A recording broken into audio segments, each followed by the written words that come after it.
Okay, let's dive right into this explainer and look at exactly how Macbeth changes after he actually takes the crown. At the very start of the play, remember, Macbeth was this brave, celebrated soldier. But once he finally gets power, a really dark transformation happens. Today, we're going to trace his journey from a hero into a completely brutal tyrant. We're going to follow a really clear timeline today to see exactly how this happens. First, how the crown changes him. Then, his suspicious plotting against Banquo.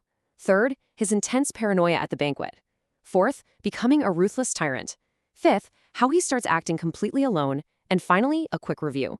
Keep an eye out because we're going to learn 4 key words along the way. Section 1. The crown changes Macbeth. Let's see what happens right after Macbeth gets exactly what he thought he wanted. So, Macbeth and Lady Macbeth committed a terrible crime. They murdered King Duncan just to get the crown. But guess what? The crown brings them absolutely no joy.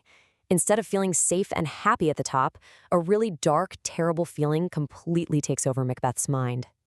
And that brings us to our very first key word for your exam, suspicious. Being suspicious means you feel like you just cannot trust the people around you. Macbeth starts looking over his shoulder, believing everyone is hiding something or plotting to steal his crown. Section 2. Suspicious. Plotting against Banquo. Let's look at how this deep suspicion causes him to turn on his absolute best friend. Macbeth knows his friend Banquo is starting to figure out the truth.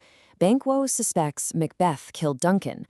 So what does the new king do? He secretly hires murderers to kill Banquo. Think about how huge of a shift this is. He isn't fighting an enemy face-to-face on the battlefield anymore. He's having his best friend murdered in the shadows. Now, you might think getting rid of Banquo would solve all his problems, right?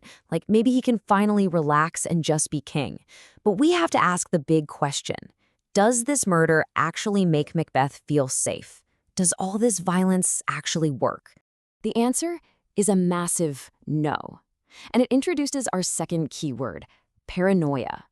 Paranoia is an unreasonable, intense fear that people are out to get you. It is way worse than just being suspicious.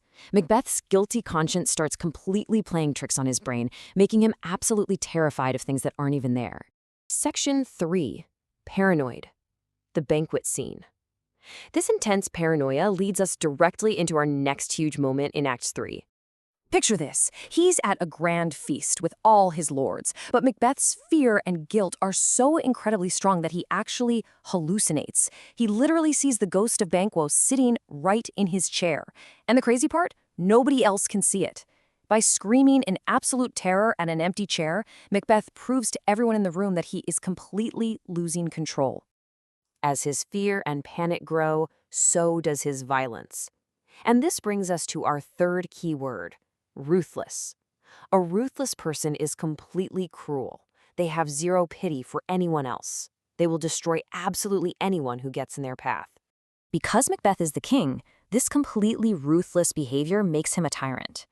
This is our fourth key concept. A tyrant is basically a cruel ruler who uses their power to hurt people instead of helping them. When a leader acts this way, we call their behavior tyrannical. Section 4. Ruthless. A violent tyrant. Let's look at the terrifying scene that proves beyond a doubt that Macbeth is now a totally ruthless, tyrannical ruler. In Act 4, Macbeth goes to a terrifying new extreme.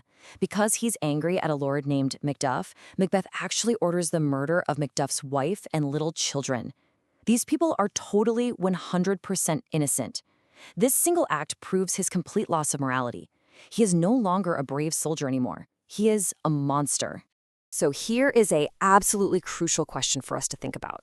We know Lady Macbeth was the driving force at the very start, right? She helped plan the first murder of King Duncan. But where is she now? Did she tell him to kill Banquo? Did she tell him to murder Macduff's innocent children? Section 5. Acting completely alone. This is a hugely important idea for your exam. Macbeth is now acting completely independently. Lady Macbeth has completely lost her influence over him. Comparing the past and the present makes this super clear. The old Macbeth, before he was king, was controlled by his wife. He had doubts. He needed her to push him into it. But the new Macbeth? He doesn't even ask for her advice. He orders these new, ruthless murders all by himself, without even giving her a heads up. The violence and guilt completely destroy their relationship. At the start of the play, they were this tight, close team.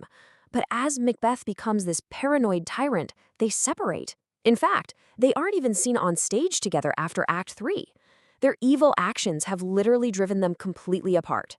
Section 6. Review the new Macbeth. We've covered a lot of really dark events today, so let's quickly review his transformation to lock it into your memory. Looking at this timeline, we can see a very clear, step-by-step loss of morality. It's a downward spiral. In Act 2, he kills the king to gain power. In Act 3, he kills his best friend out of suspicion. And finally, in Act 4, he sinks to his absolute lowest point, killing completely innocent children. The violence just gets worse and worse. To summarize everything you need for your exam, remember these 4 key points. The new Macbeth is suspicious of everyone. He is completely paranoid, hallucinating out of pure fear. He is absolutely ruthless to innocent people, and ultimately, he is a tyrannical ruler who acts totally independently, leaving his wife completely behind. Seeing how incredibly fast Macbeth changes from a hero to a villain leaves us with a really fascinating question to think about. Why does gaining absolute power so often turn a brave person into a fearful, paranoid tyrant? It's exactly the question Shakespeare wanted us to ask, and honestly, it's what makes Macbeth such a terrifying and amazing story to study. Keep those 4 keywords in mind, and you are going to absolutely ace any exam question about his character.